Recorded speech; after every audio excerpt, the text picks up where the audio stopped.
हर जीव का पुनर्जन्म होता है। मनुष्य जैसा कर्म करता है वैसा ही योनि जन्म लेता है। दोस्तों, मृत्यु एक ऐसा सत्य है जिसे कोई टाल नहीं सकता है। पर दोस्तों, हम यह नहीं जान पाते हैं कि मरने के बाद हमारा अगला जन्म किस योनि में होगा।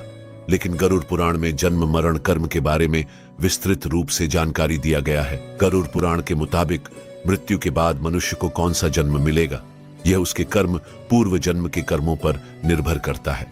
अगले और पिछले जन्म के बारे में जानने की उत्सुकता अधिकांश लोगों में होती है। अगले जन्म को लेकर लोगों के मन में जिज्ञासा होती है कि वे मनुष्य बनेंगे या पशु या फिर कीड़े मकोड़े। यदि इंसान बनेंगे, कई लोगों के मन में यह भी सवाल आता है, महिला के रूप में जन्म लेंगे या पुरुष के रूप में। हिंदू धर्म में ऐसा उल्लेख मिलता है कि जो इंसान जन्म लेता है उसकी मृत्यु अवश्य होती है। परंतु क्या आप जानते हैं कि मनुष्य मरने के बाद कौन सी योनि में जन्म लेता है? गरुड़ पुराण हिंदू धर्म के महापुराण में से एक है। इसमें जन्म, मृत्यु और मृत्यु के बाद की घटनाओं का विस्तार पूर्वक वर्णन मिलता है। इस पुराण में ऐसी कई बातें बताई गई हैं जिन्हें अपनाने से व्यक्ति अपने जीवन की स्थिति सुधार सकता है। इन महापुराण में गरुड़ पुराण बहुत महत्वपूर्ण है, जो कि सनातन धर्म में किसी व्यक्ति की मृत्यु के बाद पढ़ा जाता है। गरुड़ पुराण में इसमें व्यक्ति के चरित्र के बारे में भी बताया गया है। ईश्वर की दृष्टि में जो अच्छे कर्म यानी आपके काम होते हैं उसे पुण्य कहा जाता है, और जो बुरे कर्म होते हैं उन्हें पाप कहा जाता है। गरुड़ पुराण में और कठोपनिषद में उल्लेख मिलता है कि मनुष्य धरती पर जो कुछ भी पाप करता है उन सभी पापों की अलग अलग सजा बारी बारी से मिलती है। गरुड़ पुराण के अनुसार जो व्यक्ति अच्छे कर्म करता है उसे स्वर्ग में जगह मिलती है, वहीं बुरे कर्मों के लिए नर्क का सामना करना पड़ता है। आज हम आपको इसी के बारे में बताने जा रहे हैं। दोस्तों, गधे, कुत्ते, बिल्ली, सांप, बंदर, गिरगिट, बकरा, भेड़िया, गाय, कछुआ, कीड़े मकोड़े, कोई पशु पक्षी, पेड़ पौधे, स्त्री में जन्म इत्यादि में हर पापी मनुष्य का जन्म होता है। यहां सबसे पहले आपको यह जानना जरूरी है, क्या सच में पूर्ण जन्म होता है? मित्रों, इस बात को एक उदाहरण से समझते हैं। एक समय की बात है, एक आश्रम में गरुड़ पुराण के महान आचार्य अगस्त्य मुनि अपने दिव्य आसन पर बैठे हुए थे। तभी उनके शिष्य उनके पास पहुंचे और प्रणाम कर बोले, हे गुरुदेव, आप त्रिकालदर्शी हैं। आप जानते हैं कि जो जीव मनुष्य जन्म लेता है वह अपने पिछले कर्मों के अनुसार फल भोगता है। हे गुरुवर, मैं जानना चाहता हूं कि पाप करने वाले मनुष्य के साथ मृत्यु के बाद उसके शरीर से आत्मा निकलने के बाद क्या होता है? क्या उसे कभी मुक्ति मिलती है या वह जन्म जन्मांतर तक कष्ट भोगता रहता है? शिष्य की यह बात सुनकर अगस्त्य मुनि मुस्कुराए और बोले, हे वत्स, यह प्रश्न बहुत गहन और महत्वपूर्ण है, जो मानव जाति के जीवन, कर्म और उसके फल पर आधारित है।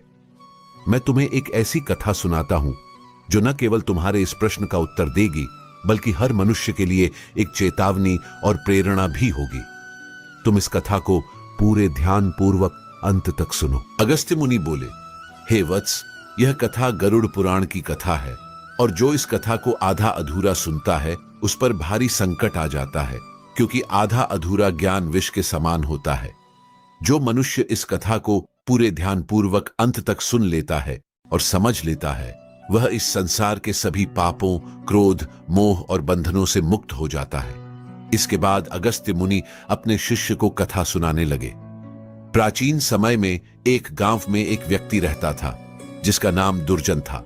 वह बहुत धनी था, लेकिन उतना ही क्रूर, स्वार्थी और अधर्मी भी था। उसका जीवन केवल भोग विलास और दूसरों को नीचा दिखाने में ही बीतता था। दुर्जन के माता पिता वृद्ध हो चुके थे। उन्होंने अपने जीवन भर मेहनत करके उसे सुख सुविधा दी थी, लेकिन दुर्जन ने अपने माता पिता को अपने जीवन से बेदखल कर दिया। उसने अपने माता पिता को घर के एक कोने में एक जानवर की तरह रखता था। वह उन्हें ठीक से भोजन भी नहीं देता था, ना ही उसे देखभाल करता था। एक दिन उसकी मां ने रोते हुए कहा, बेटा, हमने तुम्हें पालने के लिए अपने जीवन के हर सुख का त्याग दिया, क्या आज हमारा यही स्थान है? दुर्जन ने कठोर स्वर में जवाब दिया, तुम दोनों अब मेरे किसी काम के नहीं हो। मैं तुम्हारे लिए और सहन नहीं कर सकता। यह दुर्जन का स्वभाव केवल अपने माता पिता के प्रति ही नहीं, बल्कि दूसरों के प्रति भी निर्मम था। वह गरीबों का शोषण करता, निर्दोष जानवरों को मारता और झूठ, छल, कपट से अपना साम्राज्य बढ़ाता गया। उसे विश्वास था कि उसके धन और शक्ति के कारण कोई उसका कुछ नहीं बिगाड़ सकता है। समय बीतता गया और एक दिन दुर्जन की किसी घटना में मृत्यु हो गई। उसकी आत्मा यमलोक पहुंची, जहां धर्मराज उसके कर्मों का लेखा जोखा कर रहे थे। धर्मराज ने कठोर स्वर में कहा, दुर्जन, तुम्हारे जीवन में एक भी ऐसा कर्म नहीं है जिसे पुण्य कहा जा सके। तुमने केवल अपने स्वार्थ के लिए पाप किए हैं। तुम्हें नर्क की भयंकर यातनाएं सहनी होंगी।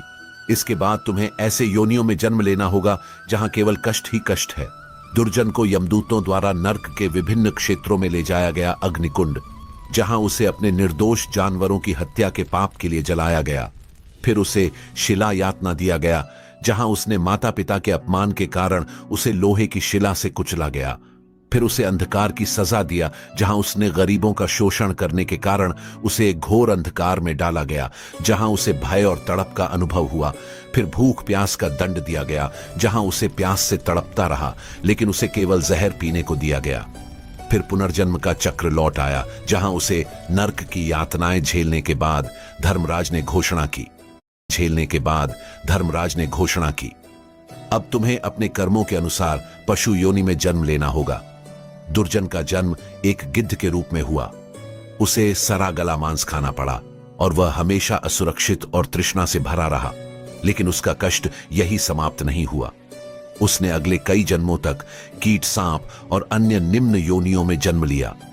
फिर कई योनियों में भटकने के बाद दुर्जन की आत्मा ने प्रायश्चित करने का निश्चय किया। अगले जन्म में उसने एक गरीब किसान के घर जन्म लिया। उसने अपने जीवन को धर्म और परोपकार के मार्ग पर समर्पित कर दिया। वह अपने माता पिता की सेवा करता था, दूसरों की सहायता करता और भगवान का ध्यान करता। फिर एक दिन उसके सपने में यमराज ने आकर कहा, तुमने अब सच्चे मन से प्रायश्चित किया है। तुम्हारे पुण्य कर्मों ने तुम्हारे पापों को धो दिया है। अब तुम्हें मानव जन्म में मुक्ति का अवसर मिलेगा। सेवा, सत्य और धर्म का पालन करते रहो मित्रों। फिर कथा समाप्त कर आचार्य अगस्त्य मुनि उनके शिष्य से कहते हैं, भंते, यह संसार कर्मों का दर्पण है। जो जैसा करेगा वैसा भोग भोगे। मनुष्य को हमेशा यह ध्यान रखना चाहिए कि माता पिता की सेवा, दूसरों की सहायता और ईश्वर का ध्यान ही सबसे बड़ा धर्म है। जो मनुष्य अपने माता पिता का अपमान करता है, दूसरों को कष्ट देता है, उसे न केवल नर्क में भयानक यातनाएं मिलती हैं, बल्कि वह जन्म जन्मांतर तक दुख भोगता है। लेकिन जो अपने कर्म सुधार है, वह इस चक्र से मुक्त हो सकता है। यह संसार एक अवसर है। धर्म, सत्य और सेवा ही मनुष्य का जीवन है। मनुष्य को यह समझना चाहिए कि मृत्यु के बाद केवल उसके अच्छे कर्म ही उसके साथ जाते हैं। मित्रों, यह कथा हमें यह सिखाती है कि जीवन क्षण भंगुर है, लेकिन कर्मों का चक्र अनंत है। हर पाप का दंड और हर पुण्य का फल निश्चित होता है। दोस्तों, माता पिता के चरणों में स्वर्ग है और उनका सम्मान और सेवा सबसे बड़ा धर्म है। जो इस सत्य को समझेगा, वह न केवल इस जीवन में सुखी रहेगा, बल्कि मृत्यु के बाद भी उसे शांति और मोक्ष प्राप्त होगा। हे मनुष्य, अपने कर्मों पर ध्यान दो। स्वार्थ, पाप और अहंकार को त्यागो। धर्म, सत्य और सेवा को अपनाओ, क्योंकि यही जीवन का सबसे बड़ा सत्य और मार्ग है। दोस्तों, गरुड़ पुराण हमें सिखाते हैं कि मनुष्य की जीवन उसके मृत्यु और पुनर्जन्म के कर्मों के अनुसार होता है। गरुड़ पुराण हमें केवल मृत्यु के बाद के मार्ग के बारे में नहीं सिखाते हैं, बल्कि यह भी सिखाते हैं कि वर्तमान जीवन कैसे जिए, ताकि हमारा अगला जन्म श्रेष्ठ योनि हो और हम मोक्ष की ओर अग्रसर हो सके। दोस्तों, कई बार बालक जब जन्म होता है तो उनमें किसी प्रकार का दोष होता है। कई बालक किन्नर पैदा हो जाते हैं या फिर ऐसे पैदा होते हैं जिनको कोई शारीरिक दोष होता है, जैसे कोई जन्म से ही विकलांग पैदा होता है या जन्म से ही देखने में असमर्थ होता है। ऐसा होने के पीछे विज्ञान अपना तर्क अलग ही देता है, पर हम शास्त्र के अनुसार बताएंगे, इस जीवन में बच्चे को उसके पिछले जन्म के कर्मों के आधार पर कष्ट भोगना तय होता है। इसलिए शारीरिक असमर्थता पैदा होने के साथ ही आती है। गरुड़ पुराण में लिखा हुआ है कि पांडव भाइयों को अलग अलग घरों में जन्म अपने अपने कर्म के अनुसार मिला था। गरुड़ पुराण में विस्तार से बताया गया है कि जब तक शिशु मां की कोख में रहता है, तब तक उसे पिछले जन्म का सब कुछ याद रहता है। उसे यह भी स्मरण होता है कि उसने पिछले जन्म में क्या क्या कर्म किए। और दुखी होकर वह जीव ईश्वर से यही प्रार्थना करता है कि इस जीवन में वह सत्कर्म करेगा और भगवान का नाम जपता रहेगा। शिशु माता के गर्भ से निकलकर इस पृथ्वी लोक पर आता है। ईश्वर की उसकी स्मृति खत्म कर दी जाती है, यानी कि उसके दिमाग से पिछले जन्म का बातें भुला दिया जाता है और वह जीव फिर से सब कुछ मोह माया में कुछ ऐसा उलझ जाता है कि परमात्मा के लिए उसके पास समय ही नहीं बचता है। आइए अपने टॉपिक पर वापस आते हैं।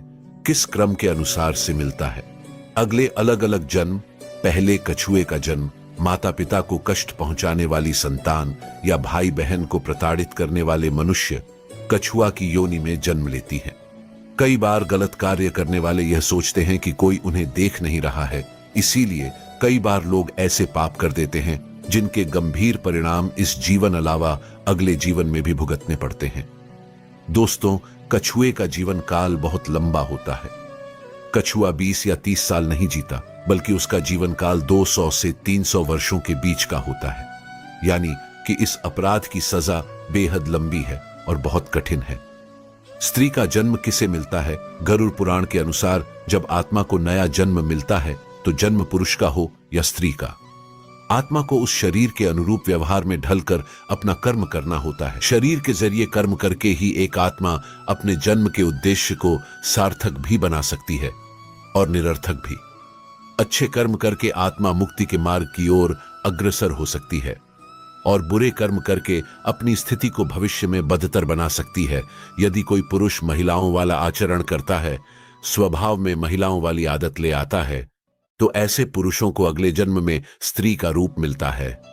बंदर की योनि इस जन्म में मनुष्य योनि मिलने का अर्थ यह नहीं है कि अगला जन्म भी इसी योनि में मिलेगा, क्योंकि जीवन मरण और अगला जन्म सब कुछ कर्मों के आधार पर ही तय होता है। व्यक्ति जन्म लेता है जो अपने मालिक का विश्वसनीय होकर अपने मालिक का विश्वास तोड़ देता है, जिसका सामान्य जीवन कल 20 वर्ष का होता है।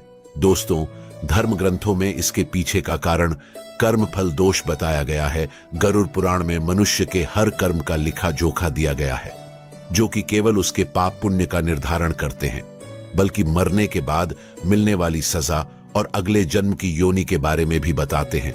जो व्यक्ति लूटपाट, जानवरों का सताना और शिकार करके अपने परिवार का पालन पोषण करता है, उसे अगले जन्म में किसी कसाई के हाथों मृत्यु प्राप्त होती है, यानी वह जानवर का जन्म लेता है। गरुड़ पुराण के मुताबिक जो व्यक्ति मृत्यु के समय भगवान का नाम लेता है तो भगवान उसकी मुक्ति का मार्ग खोल देते हैं। यही वजह है कि शास्त्रों में मरते समय राम नाम लेना महत्वपूर्ण बताया गया है। अगला है गधे का जन्म कौन भोगता है। अब यहां आता है कर्मफल सिद्धांत। दोस्तों, गरुड़ पुराण के अनुसार अपने सच्चे मित्र का अपमान करने वाला गधे की योनि भोगता है। गधे का जीवन कल 25 से 30 वर्षों का होता है। अगर आपका पाप क्षमा के योग्य रहा होगा तो कर्म फल सिद्धांत के अनुसार आप गधे की योनि से जल्दी ही मुक्त होकर एक साधारण मृत्यु को प्राप्त हो जाएंगे। कुत्ते के जन्म किसको मिलता है? गरुड़ पुराण में जीव के द्वारा किए जाने वाले कई तरह के पापों और उन पापों के निमित्त जो भी सजा दी जाती है उसके बारे में विस्तार से बताया है।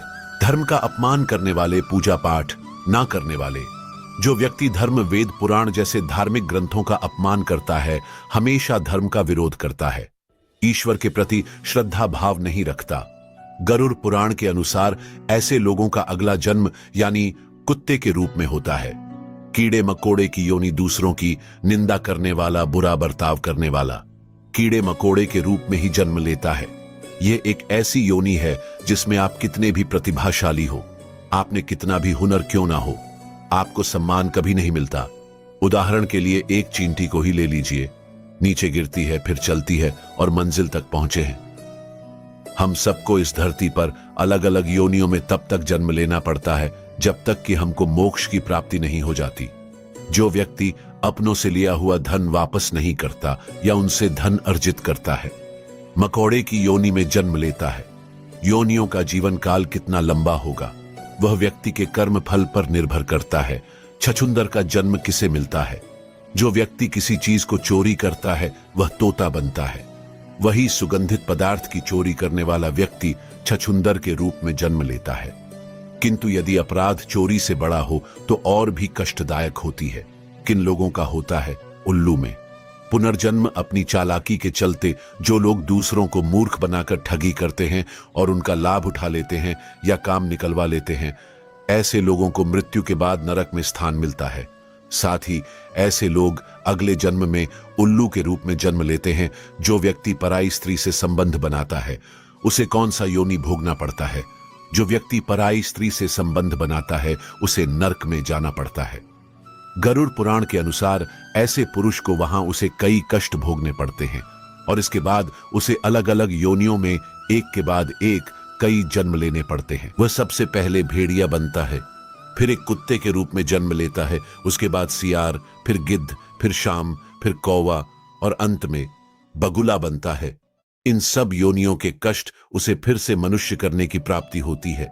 ऐसी शादीशुदा महिला जो किसी गैर मर्द के साथ संबंध बनाती है उसे नरक की यातनाएं भोगनी पड़ती है। और ऐसी महिला अगले जन्म में छिपकली सांप या फिर चमगादड़ के रूप में जन्म लेती है। लेकिन जो व्यक्ति किसी स्त्री के साथ जबरदस्ती संबंध बनाता है उसे तो नरक भोगने और कई योनियों में जन्म लेने के बाद मनुष्य योनि में किन्नर के रूप में जन्म मिलता है। फजूल के गाली गलौज करने वाले को कौन सा योनि मिलता है दोस्तों? माना जाता है कि कंठ में मां सरस्वती वास करती है, इसलिए जिन लोगों की वाणी में मधुरता नहीं होती और जो दूसरों को बुरा भला कहते हैं या हमेशा गाली गलौट करते हैं, गरुड़ पुराण के अनुसार उनका अगले जन्म बकरे के रूप में होता है। जो मनुष्य स्त्री की हत्या, गर्भपात या गाय की हत्या करता है वह अगले जन्म में मूर्ख और कुबड़ बनकर जन्म लेता है। गरुड़ पुराण में बताया गया है कि जो व्यक्ति अपने बड़े भाई का अपमान करता है, समाज के सामने उसे लज्जित करता है अगले जन्म में वह व्यक्ति कौन से नाम के पक्षी के रूप में जन्म लेता है? इस योनि में उसे 10 वर्षों तक का कष्ट भोगना पड़ता है। उसके बाद ही उसे मनुष्य योनि प्राप्त होती है। गरुड़ पुराण के अनुसार दूसरों के लिए अच्छा सोचने वाला, धर्म को मानने वाला, धार्मिक में विश्वास रखने वाला, पशुओं से प्रेम रखने वाला, माता पिता का आदर सम्मान करने वाला, अपने गुरु के द्वारा बताए गए मार्ग पर चलने वाली जीव आत्मा स्वर्ग में जाती है और अपने लिए मोक्ष के दरवाजे खोल लेती है। मांस खाने वाले गरुड़ पुराण के अनुसार मांस खाने वाले व्यक्ति को अगले जन्म में अंगों से संबंधित समस्या होती है। मदिरा या शराब पीने वाले के दांत काले होते हैं और जीभ के स्वाद के कारण न खाने वाली चीजों को खा लेने वाला ब्राह्मण जलोदरी, पेट में पानी भर जाने की बीमारी के चलते पेट फूलना बनता है। श्राद्ध के समय में अशुद्ध दान देने वाले लोगों को कुष्ठ रोग होता है। लेकिन दोस्तों, यह सारी बात सुनने के बाद आपके मन में एक प्रश्न अवश्य उठा होगा कि जब हम अपने पाप कर्मों के अनुसार नरक की सजा भोग लेते हैं तो पुनर्जन्म में सजा क्यों मिलती है? क्यों हमें मनुष्य जन्म नहीं मिलता है? इस प्रश्न का उत्तर गरुड़ पुराण में है। आइए जानते हैं। कई बार जीव आत्माओं के कर्म इतने बुरे होते हैं कि जीवात्मा को नरक में भोगनी पड़ती ही है, लेकिन अगले जन्म में भी इन कर्मों का बोझ ढोना पड़ता है। जैसे कि किसी महिला के साथ दुष्कर्म करने वाली पापी आत्मा अगले जन्म में किन्नर के रूप में पैदा होती है, जैसे आपने इस वीडियो में सुने हैं। इसे हमारे धर्म ग्रंथों में कर्म फल का सिद्धांत कहा गया है, यानी कि जैसी करनी वैसी ही भरनी। पाप बड़ा है तो सजा लंबी मिलेगी और अत्यंत दुखदाई भी होगी, और यदि पाप कर्म सामान्य है तो सजा भी कम होगी।